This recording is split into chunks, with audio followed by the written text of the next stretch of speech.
gentileza. 9h26, 30 segundos de uma manhã de umidade, temperatura 12 graus na capital gaúcha. Já temos aqui no estúdio o pré-candidato à presidência da República, Renan Santos, com os assessores Rafael Riso e Fernando Caneu. Renan Santos nasceu em São Paulo em 1984. Tem, portanto, 42 anos, mas por vê-lo pela primeira vez aqui no estúdio, pessoalmente, não acreditei nos 42. O Renan tem imagem, aspecto de 20 anos. Uau. Tem um aspecto muito jovem, impressionante.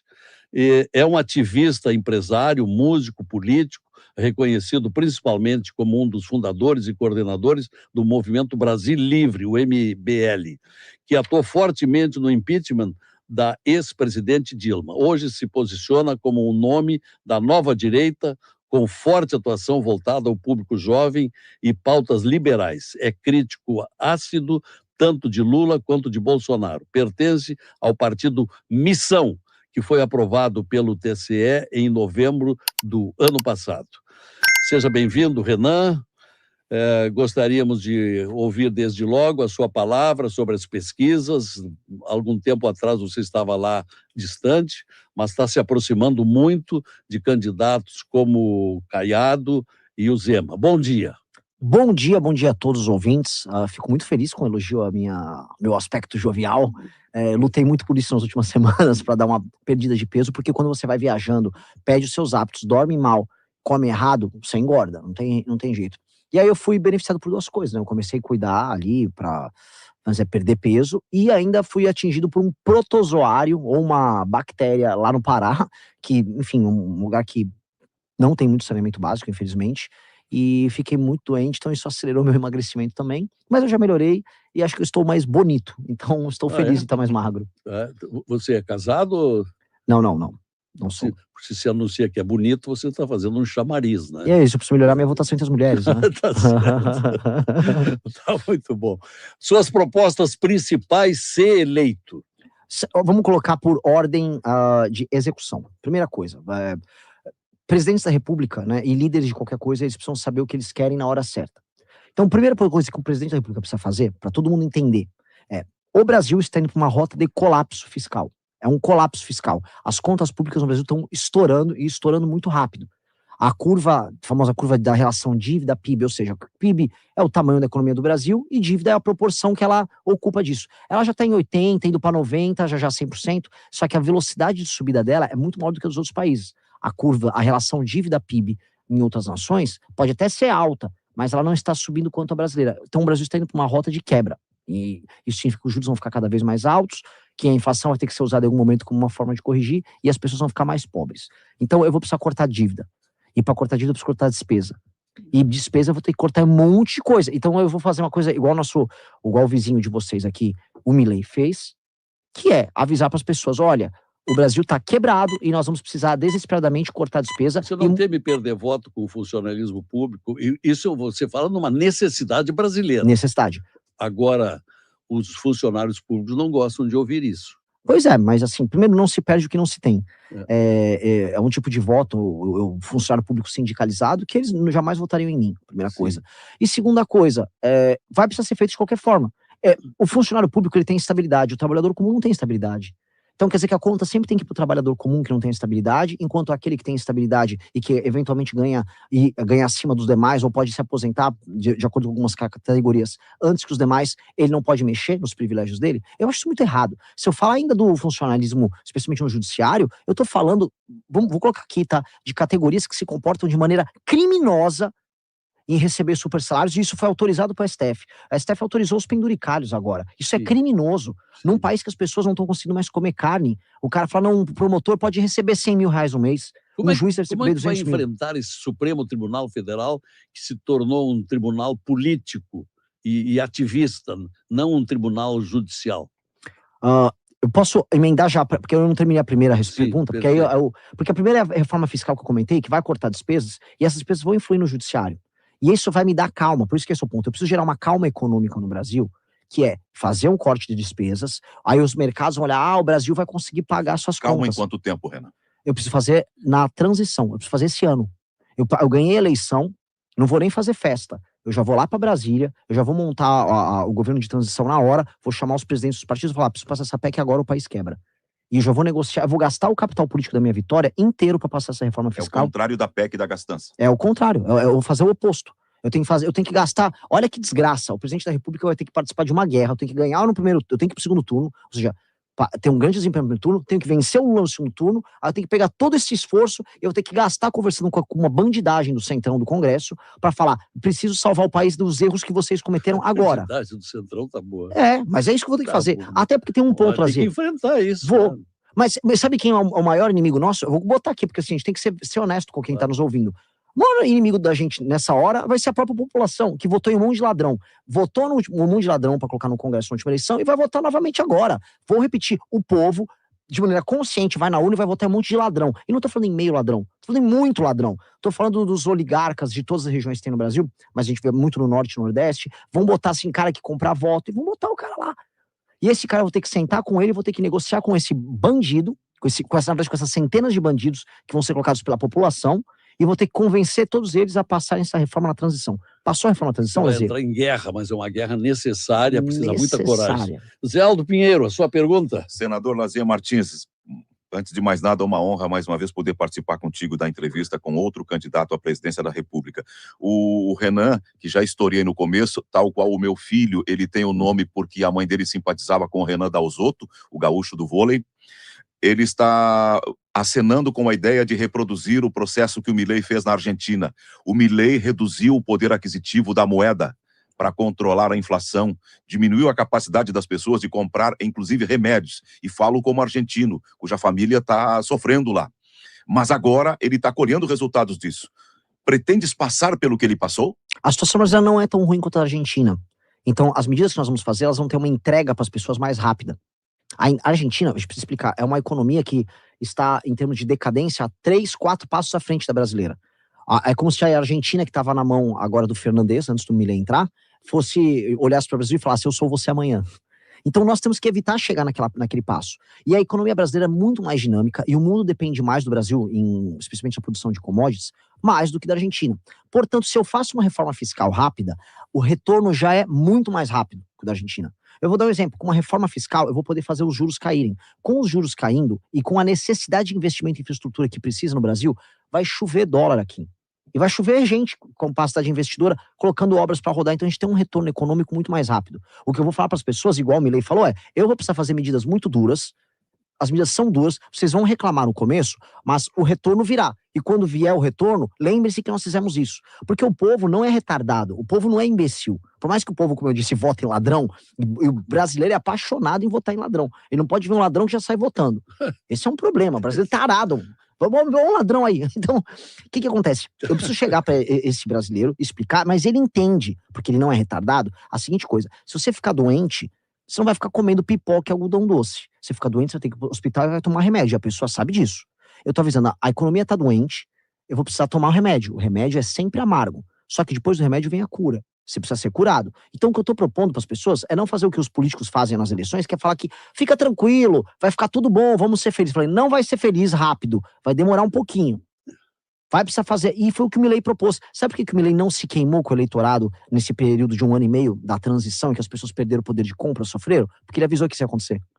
Ele avisou, vai demorar um pouco, confia em mim, vamos tocar o plano. E os argentinos, em grande medida, acreditaram nele. E aí estão começando a ver os primeiros frutos, queda da inflação, um começo do aumento do poder de compra das pessoas. E aí isso começa a apontar um caminho bom. Investimentos externos na Argentina voltaram a acontecer. Agora estão fazendo um dos maiores data centers do mundo na Argentina. E isso já é sintoma de uma nova Argentina que começa a se reconectar com o mundo. Então, eu preciso fazer a mesma coisa aqui. A única diferença, aqui a resposta é muito mais rápida que na Argentina. Você já tem um nome escolhido para ministro da Economia? Não, mas assim, eu não tenho escolhido publicamente, eu já sei quem é e já conversei. Já está conversado? Já. É que agora tudo tem suas etapas. E qual é o perfil? Perfil tem que ser, 1, altamente técnico, 2, tem que ser um perfil, eu não vou trazer para o nosso governo aquela lógica dos medalhões que assumem ministérios e com nome. Eu quero pessoas que estejam conectadas com as novíssimas tecnologias que vão mudar tudo. O mundo agora vai passar por uma revolução nos próximos 10 anos, que é da inteligência artificial. Então, o ministro da Fazenda, ele tem que entender o papel da tecnologia. Então, ele tem que ser jovem, entender de tecnologia, ele tem que ter a mesma visão de mundo nossa, ele tem que entender que essas reformas que a gente está defendendo são fundamentais para mudar o Brasil, ele tem que aumentar a credibilidade do Brasil na parte de contas públicas. Este é o perfil. Então, existem algumas pessoas que se encaixam nesse perfil, e eu conversei com elas, e já temos o nome aqui pronto. Escola de Chicago? Pode ser, assim, isso soma, mas não necessariamente é condicionante. Eles têm que entender que a gente, independente da visão deles, que é a visão liberal que a Escola de Chicago tem, nós temos uma visão que precisa ser profundamente brasileira. Eu acredito no papel que o Estado tem na área de investimento. E eu acho que nós vamos precisar aumentar o papel do Estado na hora de investir e o Estado atuar em algumas regiões no Brasil onde não há atividade econômica. Não sou a favor de Sudene, todos aqueles gastos idiotas que a gente teve ao longo do nosso passado, mas eu sou a favor que o Estado atue de maneira inteligente, como ele atuou, por exemplo, na Embraer e com o ITA, criando a indústria aeronáutica no Brasil, como ele atuou com a Embrapa e com as frentes pioneiras, criando o agro exportador que a gente tem. A gente vai ter que fazer alguns elementos do Estado atuando de maneira Você reduziria, Renan, você reduziria os ministérios e privatizaria algumas estatais? Com certeza. Com Isso certeza. vai acontecer. Você fala uma linguagem bem diferente dos demais candidatos, não é? Você é o radical das boas intenções. Uau, adorei o termo. Tocando aquilo que o Brasil precisa de mudanças, um outro estilo de governo. Agora, para isso, você vai precisar contar com um Congresso Nacional que ajude. Esse que está aí hoje não ajuda. Esse Congresso Nacional que está aí não ajuda. Eu estive lá, eu vi de perto. 80% dos políticos do Congresso estão lá para arrumar a sua vida. Exato. 20% estão lá para ajudar o Brasil. Agora, o povo brasileiro, de pouca instrução em grande parte, que não é politizado, será que vai escolher nas eleições de outubro os parlamentares que se adaptem, que se adequem ao seu estilo, se for eleito? Vou ser bem claro, não. Não, né? Não. Vamos ser bem claro. A gente tem que ser. A gente tá, eu não falei que o brasileiro é um corpo doente. Vamos falar do corpo doente? Vai vir eleição e o povo brasileiro vai votar para deputado e para senador em débil mental e ladrão. É isso que o brasileiro vai votar. O Brasil precisa entender assim, quando vai vir uma grande discussão lá no Congresso, vamos supor, vai discutir uma reforma da Previdência, que dos 513 deputados, 20 são capazes de discutir o assunto. E desses 20, pelo menos 10 vão discutir de maneira desonesta. Como faz para identificar que o candidato não é débil mental e ladrão? Se ele sabe falar em público, se ele sabe defender as propostas dele, se as propostas dele fazem sentido, e se ele não está envolvido em escândalo de corrupção, e se ele não está no orçamento secreto. Se você conseguir separar isso, você consegue ter ok, esse parlamentar aqui funciona. Hoje, você tem, além da bancada dos parlamentares absolutamente corruptos, que são os parlamentares do Centrão, você tem a bancada do like, que aí entra o retardado. Que são, por exemplo, parlamentares. Vou dar um exemplo. A comissão quer chorar e falar: meu país perdeu todo o sentido. Assista uma sessão na TV Câmara da Comissão de Segurança ou da Comissão de Direitos Humanos. Que aí você tem os palhaços de direita e de esquerda que ficam lá gravando vídeo. E na Comissão de Segurança fica um monte de homem de óculos escuros, uns broches de metralhadora. Aí vai lá um petista idiota, os caras só ficam fazendo uma arma e ficam escrevendo: chora petralhada. É sério. Sabe? É sério uma coisa dessas? É pior do que um circo. A gente tá pagando preço astronômico para ter um bobo. E são bobos. Ou uma mulher, sei lá, de um cocar. Vai parecer, sabe? Ou você gosta de Fernando Cidinha, tudo bem, mas por que você precisa ir com um cocar? O cocar é uma coisa pesada, sabe? Você tá botando um cocar. Pra que usar aquilo? Pra que usar aquilo? Se já se sabe que é uma indígena que está lá, por que tem esse vestir? Exato. Lá não é uma taba? Exato, porque todos eles, do cara que quer fingir que ele é militarizado, que é o cara que tem que estar todo cheio de paramentos de armas, a pessoa que tem que botar um cocar, eles estão fingindo e posando. Então você tem a bancada do like e você tem a bancada da emenda. E isso é a maior parte da Câmara. Estás falando da dualidade das bolhas. Sim. Da direita e da esquerda. Como Sim. faz para furar essas bolhas? Olha, o brasileiro gosta de entretenimento e a política se tornou um Big Brother. A pessoa gosta de acompanhar a política porque é um Big Brother. Elas querem acompanhar as brigas, as fofocas, as discussões, as lacradas que um dá no outro. Só que o Big Brother, ele é um fim em si mesmo. Ou seja, você assiste um Big Brother não porque vai ser alguma coisa de boa do Big Brother, mas simplesmente você passa o seu tempo assistindo o Big Brother. Aquilo não tem nenhuma função social. O Congresso e a política se tornaram isso. O problema é que, como ele é um fim em si mesmo e as coisas precisam ser resolvidas, nada acontece. E aí o que está acontecendo? A gente está indo para uma eleição agora em que as pessoas estão cansadas, porque a despeito de todo o teatro e da briga, nada acontece. E coisas precisam acontecer. Então as pessoas querem que você destrua o crime organizado, as pessoas querem que a economia ande, as pessoas querem ver que a infraestrutura que não existe no país comece a funcionar, que a sabotagem que existe do ponto de vista de ONGs e associações contra a feitura de obras no Brasil aconteça, que exista atividade econômica na maior parte das cidades pequenas que tem ao redor do Brasil, que hoje não existe, que as pessoas não precisem ficar migrando internamente. Ou seja, as pessoas precisam que as coisas aconteçam, mas as coisas não acontecem. E aí ela liga na TV Câmara, aí tá lá, seu comunista! Ah, você é gaysista! Não dá! Então o teatro cansou. É como se o Big Brother, que a pessoa fica assistindo, que é a política brasileira, ele... Ok, cara, eu só quero ver alguma coisa acontecer. Agora, eu lhe fiz uma pergunta lá atrás e que Do você não STF, teve tempo ainda para responder. Porque nós temos hoje um Supremo Tribunal Federal aparelhado pelo governo Lula. Em 3 governos ele foi escolhendo, em cada governo 1, 2 ou 3, e hoje temos um Supremo Tribunal de gente que sintoniza. São ministros alinhados com o governo Lula. Como alterar isso? Se você vai para lá, serão esses os ministros que vão julgar ações movidas pelos parlamentares. Você vai tentar adotar uma determinada medida, haverá ações contra a sua tentativa. Então, o Supremo vai ser uma pedra do seu caminho. Espero que ele não seja. Eu não vou lá procurar briga com o Supremo. O Supremo está todo encalacrado em escândalos de corrupção. 2 dos principais nomes do STF... O Senado não toma iniciativa de caçar, de fazer o impeachment? Mas, vamos lá. Uma coisa é o Senado tocar o impeachment do ministro do STF com esse Senado que tem aí. Ele vai se alterar em parte, primeiro ponto. Bom, acho que haverá um clima de guerra. 54 vagas. Sim. Se o eleitorado brasileiro modificar 30 vagas, a coisa melhora muito, porque tem 22 lá que são contra esse Supremo. Exato. Aí com 30 dá 52, aí sobra. Nem precisa eleger 30. Sim. Se eleger 25, por exemplo, já está bom para mudar o Supremo. E o presidente da República, e esse é o compromisso público que eu estou adotando, eu não vou chegar lá para declarar guerra a ninguém, porque o Brasil, como eu disse, precisa andar. A primeira coisa que eu preciso fazer é, como eu disse, passar a pauta fiscal, ainda esse ano, na transição, e virei o ano, eu preciso iniciar a guerra contra o crime organizado. Aí que entra a questão, o STF vai querer se interpor? Se o STF se interpor, eu vou ser bem claro, vou dar um exemplo, vou na Restinga pegar os caras da facção bala na cara. Aí vem uma decisão lá baseada na DPF das favelas, olha, não pode fazer isso, eu vou ao Xandão dar uma canetada, eu não vou cumprir. Eu estou avisando de maneira prévia. Eu não vou propor nada, golpe, vou ficar arrumando briga, vou briga com ninguém, converso com todos. Agora, decisão ilegal não se cumpre. E já tem prerrogativa para fazer isso, dada pelo próprio presidente do Senado, que uma vez tomou uma decisão monocrática do Marco Aurélio para ser afastado, o Renan Calheiros, 2016, falou, não cumpro. Não vou cumprir decisão ilegal. Decisão ilegal que impeça o presidente de cumprir um dever constitucional, que é defender a integridade do território nacional, que é meu dever constitucional como presidente, eu não vou. Isso é um absurdo. Então, decisões que venham derrubar o processo legislativo brasileiro, porque o ministro quer dar uma decisão dizendo, isso aqui na verdade é um direito fundamental do não sei o quê, e aí vai derrubando tudo com todo o funcionamento do Estado brasileiro, não serão aceitas. Aí ele vai fazer o quê? Vai me derrubar? Vai dar uma canetada? Vai mandar a Polícia Federal prender o presidente da República recém-eleito? Quero ver fazer isso. Eu sou um democrata, sou contra todo esse papagaiada de golpe que a gente ouviu falar nos últimos anos. Dito isso, é golpe também você impedir o exercício de um poder. E o poder executivo tem que funcionar. Isso é um golpe. E hoje você não consegue governar no Brasil.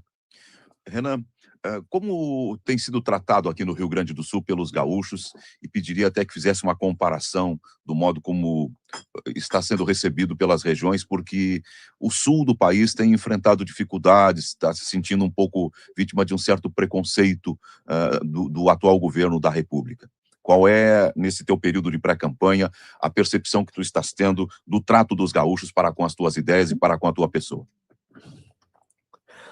Vocês são um povo formidável, cara. Vocês são um povo formidável. Onde há crescimento econômico no Brasil, há gaúcho.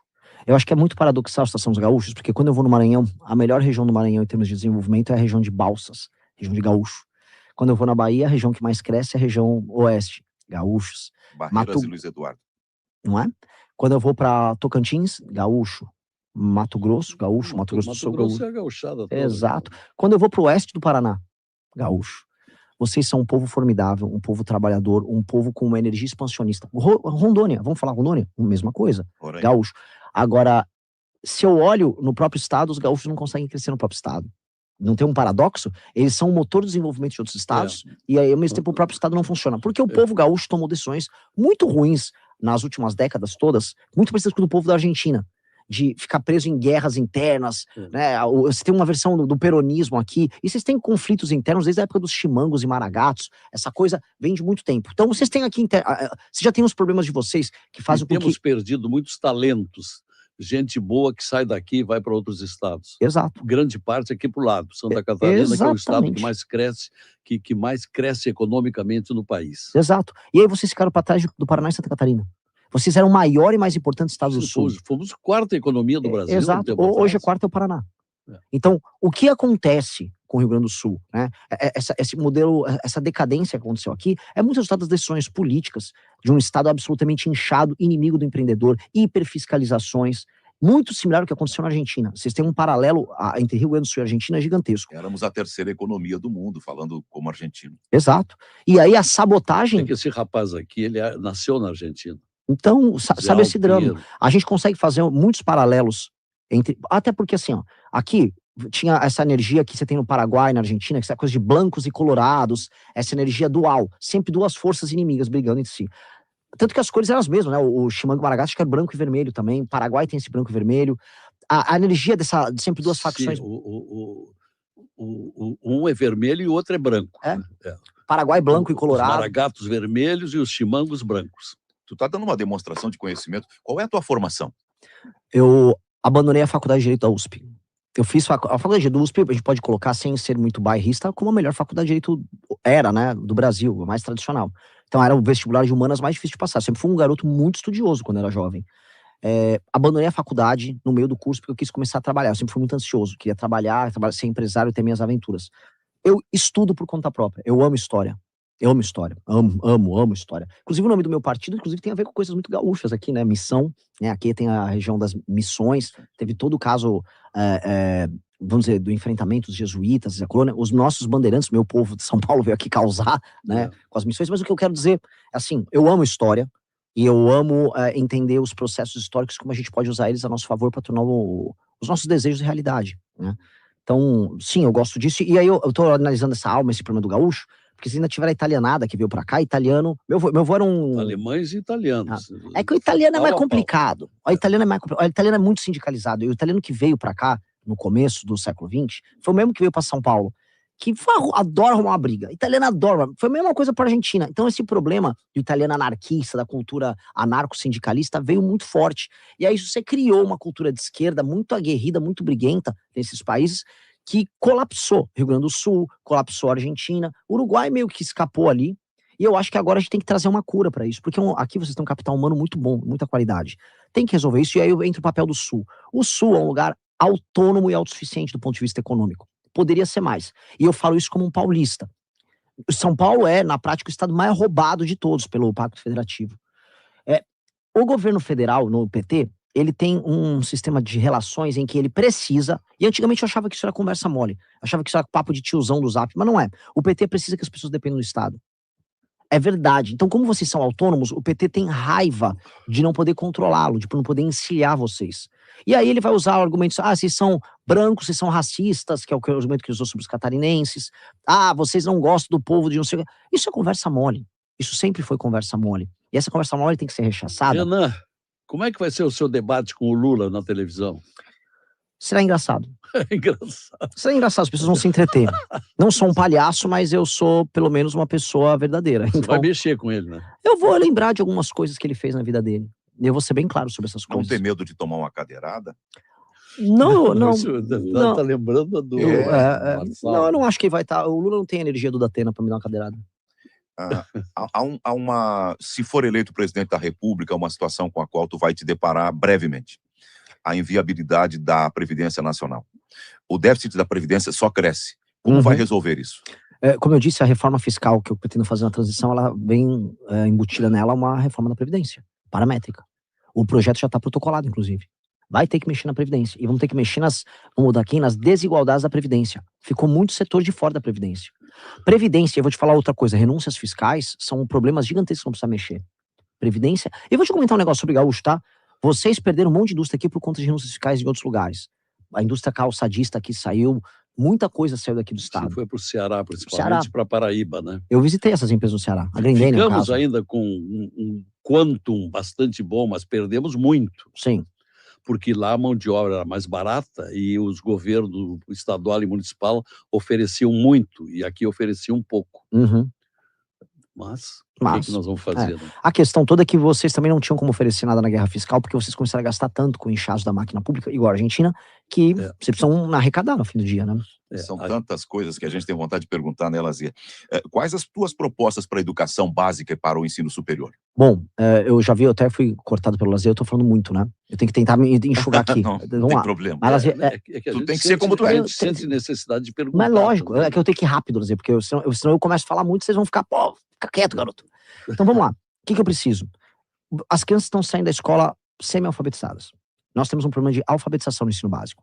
E eu vou resolver o problema. O mundo já chegou a testar métodos alternativos de alfabetização de criança. Nós precisamos ter um método que funciona, chama método fônico, obrigatório.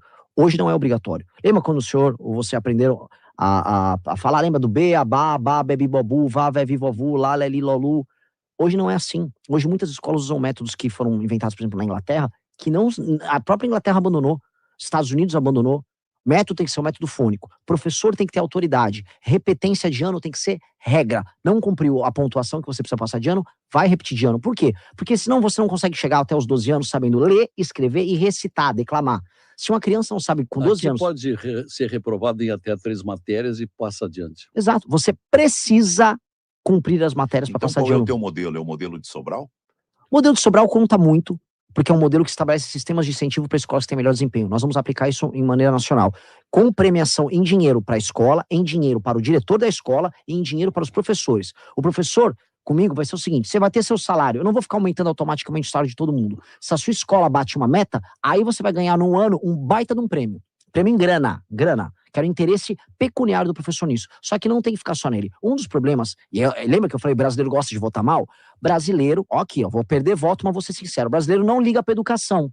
As famílias não cobram as escolas do desempenho dos seus próprios filhos ou da melhoria do atendimento dos professores às crianças. Pois bem, para envolver, eu vou dar prêmio em dinheiro para os melhores estudantes e para a família deles.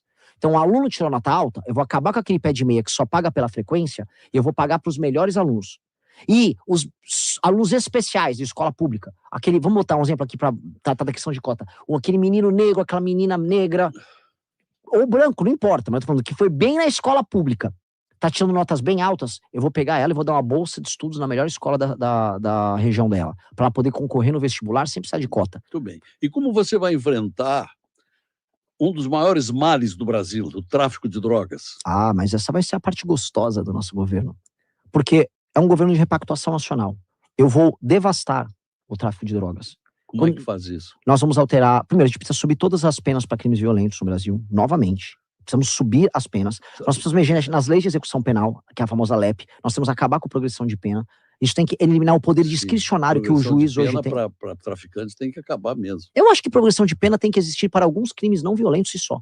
Exato. Alguns crimes... Crime violento não tem progressão. Faria que nem o presidente de El Salvador, fazer mais presídios e Óbvio. botar um mundo de gente na cadeia? Óbvio. O meu slogan é mais presídios e menos escolas. Eu preciso fazer... lógico. Repita. Mais presídios e menos... Eu preciso de fazer mais presídio no Brasil e reformar as escolas que eu tenho. Eu não preciso sair abrindo escola nova. Essa aqui é uma provocação. É uma provocação que eu falo. Porque todo mundo fala assim, não, quero mais escolas e menos presídios. Não, eu vou fazer mais presídio no Brasil. Escola já existe, a população está diminuindo no Brasil. Eu tenho que pegar a escola que já existe, em vez de fazer populismo, eu vou reformar, vou fazer escola com tecnologia, vou pegar as escolas pré-existentes, vou colocar quadra nelas, vou tornar as escolas boas. Agora, construir agora, eu tenho que botar marmanjos, centenas de milhares de marmanjos na cadeia, que é isso que eu preciso fazer agora. Precisa de dinheiro, hein? Para sustentar na cadeia. Esse mundo de traficantes e bandidos, isso custa caro. Eles vão ajudar, eles vão trabalhar bastante lá dentro pra gente. Tu tá te apresentando como uma mistura de Bukele com Milei. Exato. Não vai ser fácil. Eu queria te ouvir também falando sobre um outro tema, porque nós estamos diante de uma situação em que há uma questão ideológica que, avançando sobre o processo judicial, se fores eleito presidente da República, faria como disse o Caiado, uma anistia geral dos condenados do 8 de janeiro? E qual a tua opinião sobre a dosimetria? Só dosimetria, não anistia. Eu acho o seguinte, eu sou presidente da República, eu tô eleito. Eu tenho que zelar pela ordem do meu país. Eu não posso aceitar que qualquer grupo político invada prédio público no Brasil, destrua tudo, fique pedindo intervenção dos militares e nada aconteça. Porque eu não entendo meus concorrentes que querem ficar agradando o bolsonarismo, que querem basicamente dar passe livre para todo mundo que comete esse tipo de crime. Ou seja, quando o MST destruiu, então, o Congresso, ou destruiu os prédios públicos e ministérios em 2017, estava tudo bem, então tem que aplicar a mesma regra? Então o MST também pode, então, fazer isso e não acontecer nada com eles. É lógico que não. Aquelas pessoas, veja só como o caso brasileiro é bizarro, aquelas pessoas cometeram crimes.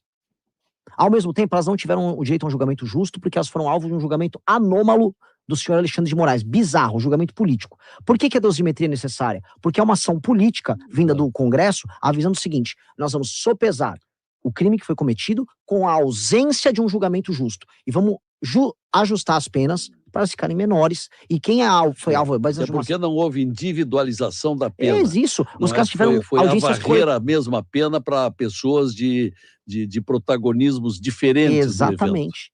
E isso foi uma bizarrice. Claro. Então, o que rolou foi, na prática, como você tem um elemento anômalo que já era o inquérito do Alexandre de Moraes, ele basicamente puxando tudo para si, aí ele criou um julgamento coletivo, ele criou o Nuremberg do Alexandre.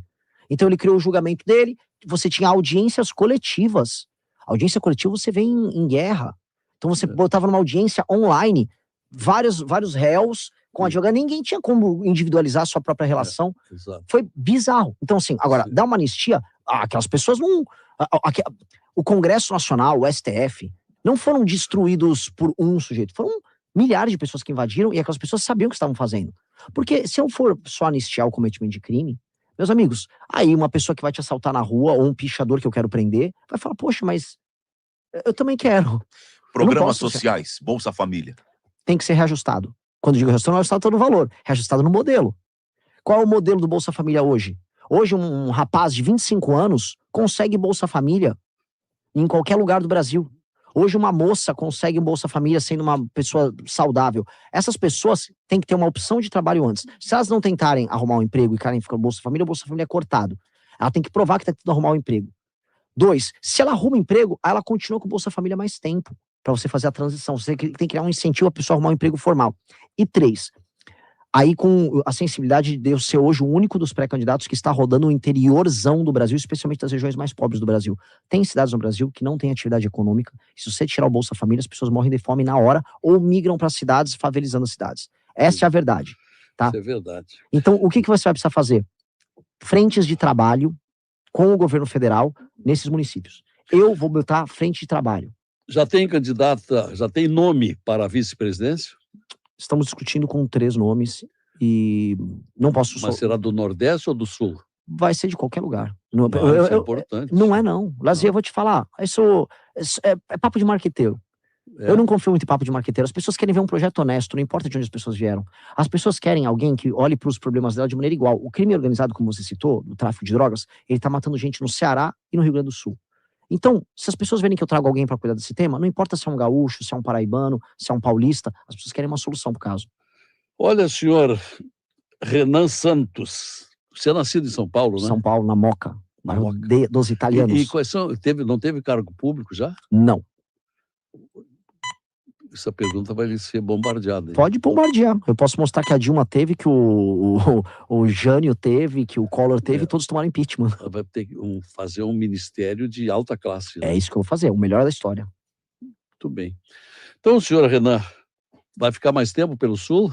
Vou rodar aqui no nosso grande Rio Grande do Sul, pilchado, vou andar com trajes, tá? Ontem eu fiz tava trajado, já estou com o meu lenço. Já tá com o lenço de gaúcho. Sim, né? mas alguns eventos eu vou botar bombacha. E amarelo, para não ser nem pica-pau, nem... E aí a cor do meu partido. Isso aqui é a cor do meu partido também. Ah, é? E aqui eu tô com das tramas tradicionais, que é a cobra. Quais são as cidades que vai fazer? A gente vai fazer Caxias, a gente vai fazer Santa Cruz, né? Chega aí, Santa Maria?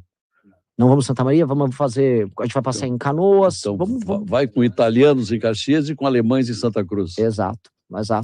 Vamos comer cuca com os alemães e vamos comer galeto com os italianos. Perfeito. Muito bem, senhor Renan Santos. Obrigado pela presença aqui, pela visita e boa sorte aí nessa campanha duríssima. Será duríssima, mas quando eu encontro pessoas que eu admiro e tenho entrevistas boas com vocês, vai muito valer a pena. Estou muito honrado e adorei conversar com vocês. Tá bom. Pré-candidato à presidência da República pelo partido Missão, né? Uhum. Que é o equivalente ao MBL. Sim. Tá bom, obrigado pela presença, boa sorte aí no trabalho. Obrigado, foi uma honra. Sigo na balada, irmão. As cores da floresta de hoje em dia enganam o coração.